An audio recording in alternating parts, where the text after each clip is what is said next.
Welcome back to Crossover Commander, where we show you how to take your favorite pop culture characters and cross them through the blind eternities so that they can command your deck with style. I'd like to send a huge shout out to my patrons, Deface and Zephyr at my Adept tier, and Nitron and Matachu at my Knight tier. As a consideration for all of you fans out there, consider please subscribing to the Patreon. It gives you early access to my gameplay videos, as well as, if you do the Knight tier or above, an option to get your very own deck. Let's kick this portal into overdrive, shall we?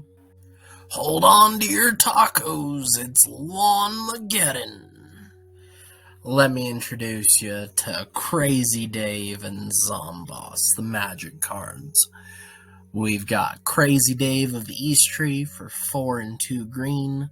This legendary dude's got reach, and whenever another permanent enters the battlefield under your control, if it wasn't put onto the battlefield with this ability, you may put a permanent card with equal or lesser converted mana cost from your hand onto the battlefield, and it's got Partner, in which he partners with Zomboss the Desecrator for 3 and a black. This legendary zombie has whenever one or more cards leave your graveyard, create a tapped 2/2 black zombie creature token, and again also has Partner. Watch out, neighbors, these zombies keep coming back. Let's fight them with plans. With our backs to the walnuts, we can win by turn, yeah. As for a strategy, you fools, with my recursion engine, your tasty brains will be mine. As for claiming victory, with this deck, you smush your plants and your zombies together onto your lawn and see what sort of abominable win you can come up with. This is the perfect time to remind you that this is a crossover-themed build. With that being said, crucial cards for the theme will be added regardless of price. Cards that are not essential to fit the theme will be made as budget-friendly as possible.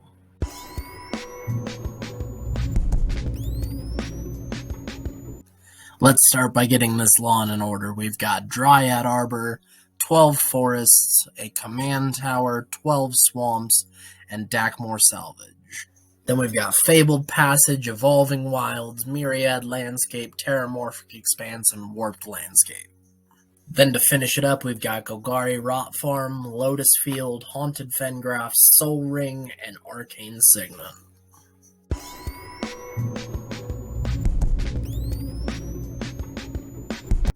We'll just go in order of the title. Let's get these plants talked about. First, we're going to start off with Growing Rites of Itlimoc. For 2 and a green, this legendary enchantment says when it enters the battlefield, look at the top 4 cards of your library. You may reveal a creature card from among them and put it into your hand. Put the rest on the bottom of your library in any order. And at the beginning of your end step, if you control 4 or more creatures, transform into Itlimoc Cradle of the Sun, which can tap for a green or tap for as many green as you have creatures. We're going to have lots of creatures between all these plants and zombies, so we're going to have plenty of mana. Then we got Groundskeeper helping out Crazy Dave for 1 green, and then for 1 and a green, he can return target basic land card from your graveyard to your hand. We do have some stuff that's turning our lands into creatures, so this will help us get them back. And then we have Utopia Mycon for a green. It's a fungus that says at the beginning of your upkeep, put a spore counter on Utopia Mycon, remove 3 spore counters from Utopia Mycon, and put a 1/1 green Saproling creature token into play. And then it has Sacrifice a Saproling to add a mana of any color to your mana pool. Lots of Saprolings, so this is going to help us out a lot. Then we got Dryad Greenseeker for 1 and a green.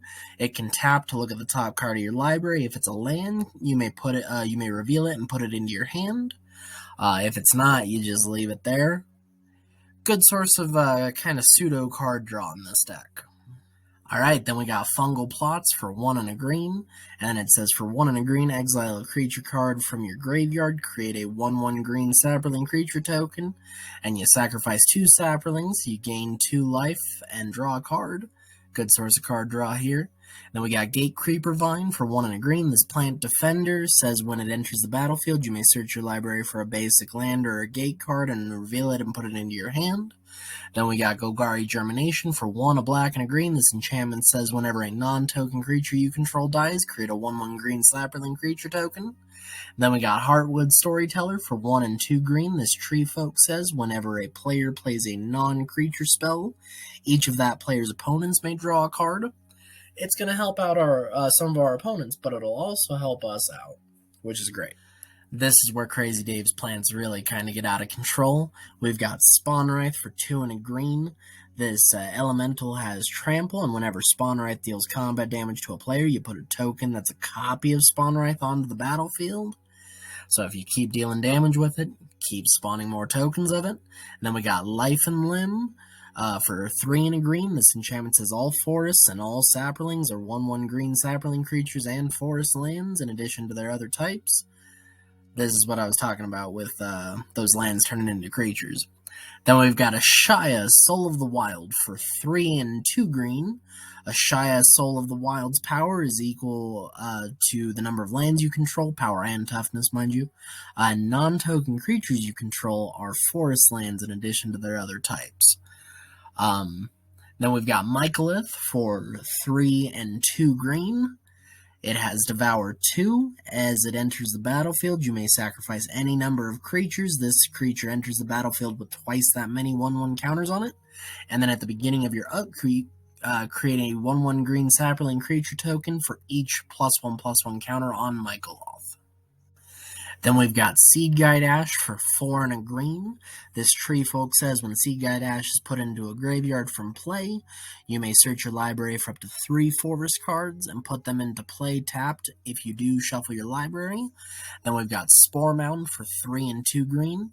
It combos with Life and Limb from earlier to give you an infinite number of forest sapperlings, which is super cool.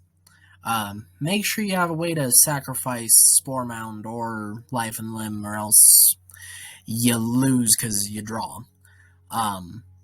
But it says landfall. Whenever a land enters the battlefield under your control, create a 1/1 sapperling creature token. And then Tendershoot Dryad for 4 and a green has Ascend. So when you hit the City's Blessing, which is 10 permanents, mind you, super easy in this deck. At the beginning of each upkeep, create a +1 or a 1/1 green sapperling creature token. And sapperlings you control get +2/+2 as long as you have City's Blessing. And then we have Titania, Protector of Argoth for 3 and 2 green. This legendary elemental says when it enters the battlefield, return target land card from your graveyard into the battlefield. And whenever a land you control is put into a graveyard from the battlefield, create a 5/3 green elemental creature token. So you could end up with a situation where you've made a whole bunch of sapperlings that are also lands, and then they all die due to a board wipe and then come back as bigger elementals. Fun stuff. And then we have Eudora Grave Gardener. This legendary tree folk druid says whenever another non-token creature you control dies, you may return it to the battlefield face down under its owner's control. It's a forest land. So then it can get turned back into a sapperling, which then can die. It gets dumb.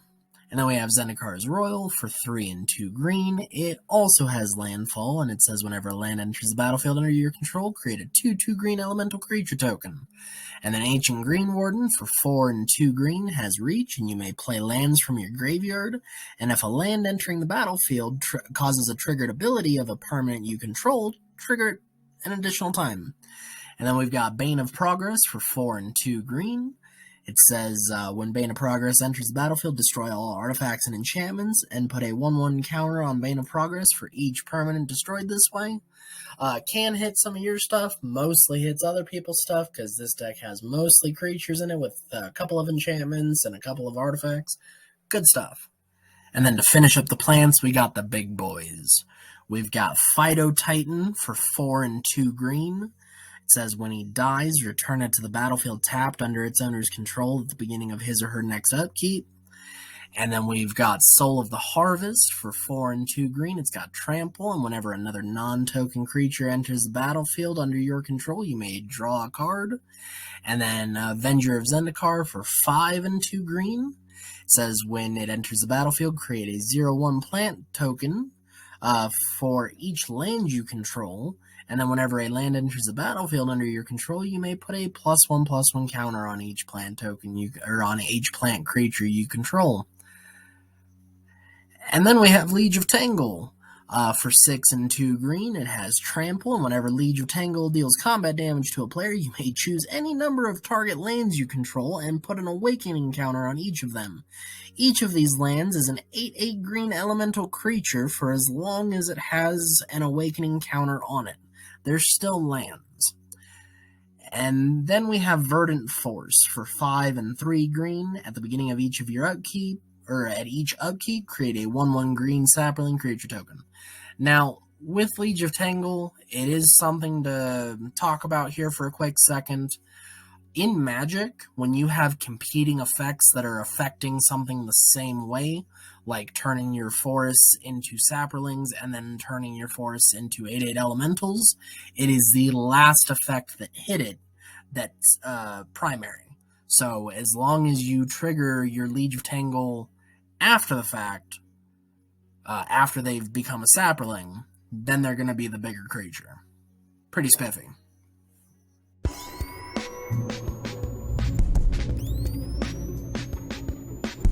Alright, and now we get to Zomboss's zombies, baby. We've got Journey to Eternity for 1, a black and a green. It enchants a creature, and when enchanted creature dies, return it to the battlefield, thus triggering Zomboss's ability. And then return Journey to Eternity to the battlefield transformed into Atzal Cave of Eternity, which then is a land that gives you a repeatable effect, which will trigger Zomboss's ability. Awesome. Then we've got Champion of the Parish for 1 black. It says whenever another zombie enters the battlefield under your control, put a 1/1 counter on Champion of the Perished. This guy can get huge. And then we've got Gravecrawler for 1 black. It can't block, but you may cast it from the graveyard as long as you control a zombie. So getting 2 zombies for 1 mana, that's pretty awesome. Then we've got Tenacious Dead for 1 black.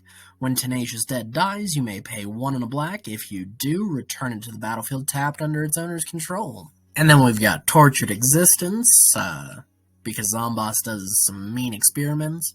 For 1 black, you can then pay a black to choose and discard a creature card, and then return target creature card from your graveyard to your hand, thus giving you a 2/2 and a creature out of your graveyard. Good stuff. And then we got Bloodghast for 2 black. It can't block, and it has haste as long as an opponent has 10 or less life. But whenever you play a land, when it enters your battlefield, you may return Bloodghast from your graveyard to the battlefield. So, good stuff. Then we got Clattering Auger for 1 and a black. This Skeleton Shaman says can't block, and when Clattering Auger enters the battlefield, you draw a card and lose life, and then for 2 and 2 black, you can return it from the graveyard to your hand, thus giving you another 2/2 zombie. And then we've got Graveyard Marshal for 2 black. He has an ability that says for 2 and a black, you can exile a creature card from your graveyard to create a tap 2/2 black zombie creature token. One of the cool things, kind of a side note right here about this deck, is it's almost like we have a doubling season in the command zone at all times, because the way this deck plays, we're constantly getting double creature tokens. It's so cool. We've got Relentless Dead for 2 black. It has Menace, and when Relentless Dead dies, you may pay a black. If you do, return it to its owner's hand. And then when he dies, you may also pay X. If you do, return another target zombie creature card with converted mana cost X from your graveyard to the battlefield.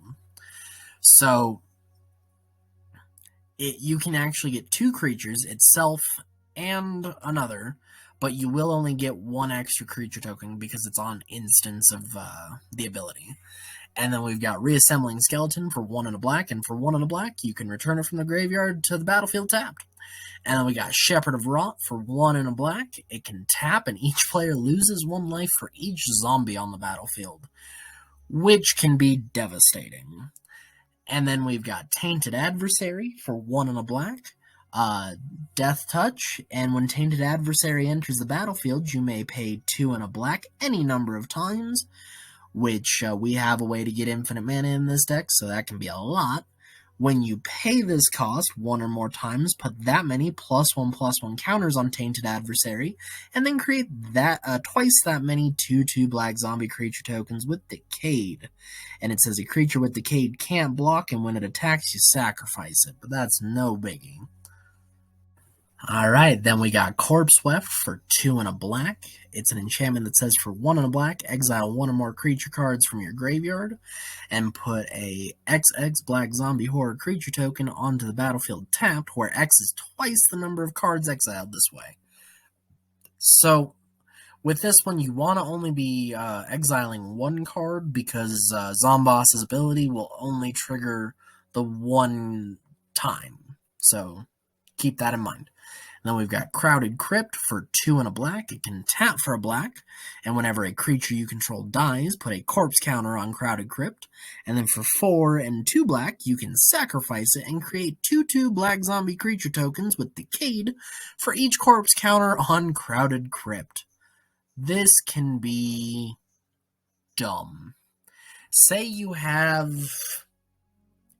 all of your stuff turned into creatures, all your forests, all your lands, you've got infinite creatures or whatever, and somebody hits you with a board wipe. Well, if it doesn't hit this, then when it gets back to your turn, you're just gonna have all that back. ×2. It's dumb. Anyway, then we have Diagraph Colossus for 2 and a black.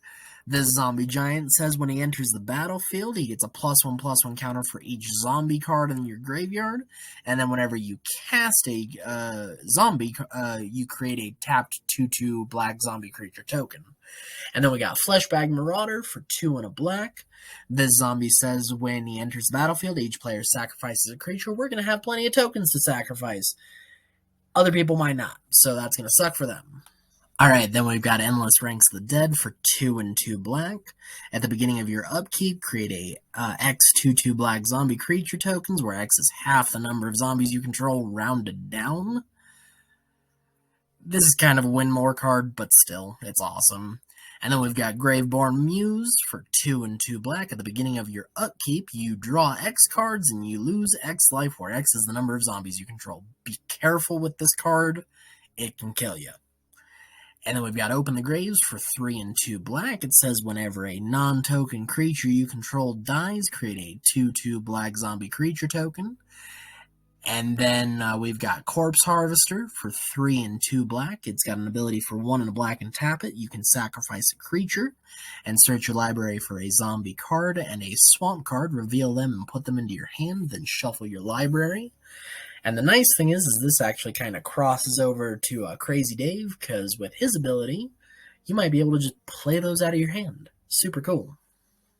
Alright, and then we've got Disturbed Burial for 1 and a black with a buyback of 3 to make it 5 mana for some reusable recursion to return a creature card from your graveyard to your hand. Then we've got Skeletal Swarming for 3, a black and a green.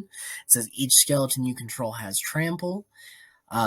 Attacks each combat if able and gets +X/+0, where X is the number of other skeletons you control. And at the beginning of your end step, create a tapped 2/2 black skeleton creature token. If a creature died this turn, you create 2 of those tokens instead.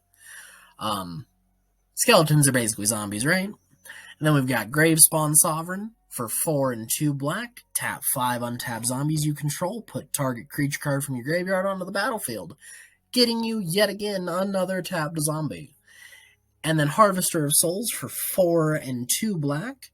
Says whenever another non-token creature dies, you may draw a card. And then Grave Titan, the big boy, for 4 and 2 black. He has Death Touch, and when he enters the battlefield or attacks, you put 2 black 2/2 black zombie creature tokens onto the battlefield. Yeah.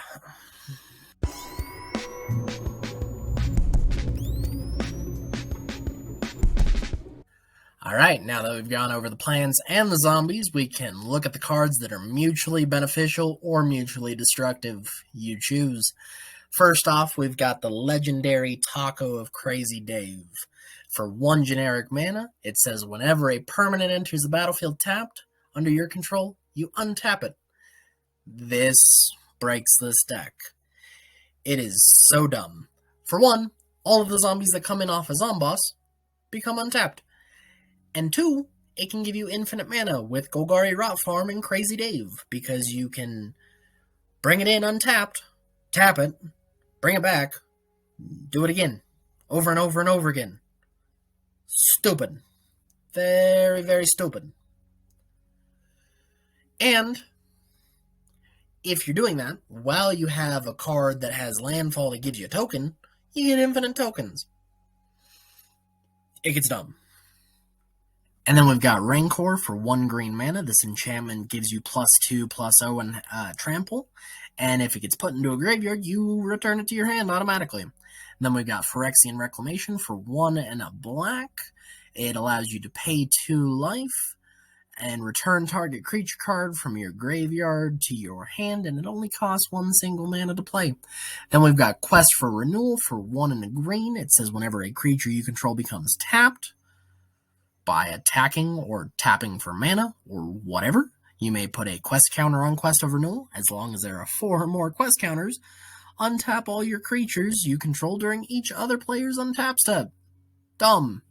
And then we've got Witherbloom Command for a black and a green. It allows you to choose 2. You can either target player mills 3 cards, then you return a land card from your graveyard to your hand. Destroy target non-creature, non-land permanent with mana value 2 or less. Target creature gets -3/-1 until end of turn, or target opponent loses 2 life and you gain 2 life. Very versatile spell. Then we've got Life from the Loam for 1 and a green. Return up to 3 target land cards from your graveyard to your hand. And then you dredge 3.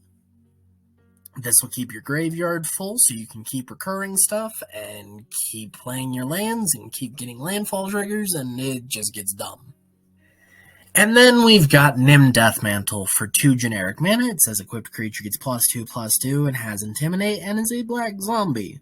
And then whenever a non-token creature is put into a graveyard from the battlefield, you may pay 4. And if you do, return that creature to the battlefield and attach Nim Deathmantle to it. So, with Ashnod's Altar and Zomboss, you can get infinite ETBs of any creature you want. Yeah. Dumb. Anyway, then we have Attrition for 1 and 2 black. It says for a black, you can sack a creature to destroy target non-black creature. Helps you get rid of some pesky stuff. Hits 4 of the 5 colors. Not bad. Then again, we've got Ashnod's Altar. You all know what that does. Then we got Mol Divine Reclamation for 3, a black and a green. Whenever a creature you control dies, you gain a life and draw a card. So, like, you can draw your whole deck with that Nim Deathmantle Ashnod's Altar thing that I was talking about earlier. Yeah. Then we've got Deadbridge Chant, which is fan-freaking-tastic in this deck. For 4, a black and a green, it says when Deadbridge Chant enters the battlefield, put top 10 cards of your library into your graveyard, and at the beginning of your upkeep, choose a card at random from your graveyard. If it's a creature card, put it onto the battlefield, otherwise put it into your hand. So every turn, you will be triggering Zomboss on top of all the other reasons you're triggering Zomboss, which will then trigger your Crazy Dave, and potentially put a land into play, or whatever other crazy nonsense you get going on with this. It's dumb. Alright, so the pros and cons for this deck. For 1, before I go into it, it is so incredibly synergistic in such an ironic way that you wouldn't expect it to be. It makes this deck incredibly resilient and incredibly fun and can win out of nowhere. The cons, though, even though it is capable of rebuilding very quickly and very efficiently, it is very, very susceptible to graveyard hate. Ironically. Now that we've gone through the whole thing, we can look at the average price and the stats. At time of release, it's between $245 and $324, depending on where you purchase it from. As always, if you're willing to play with heavily played or damaged cards, it will be cheaper. It is among one of my more expensive decks, so keep that in mind. And then as far as the stats go, we've got 14 ramp, 0 tutors, because none of these guys know what they're doing. And then card draw, we've got 10. We've got 6 interactions. It's a very interaction light deck. It just deals with the board and board state and combat. And then we've got basically one board wipe in the form of Bane of Progress. We've got some repeatable sacrifice effects that can clear the board, but overall just one board wipe. And then we've got actually 37 lands. So good shit. Remember, this is a crossover themed build. With that being said, crucial cards for the theme were added regardless of price.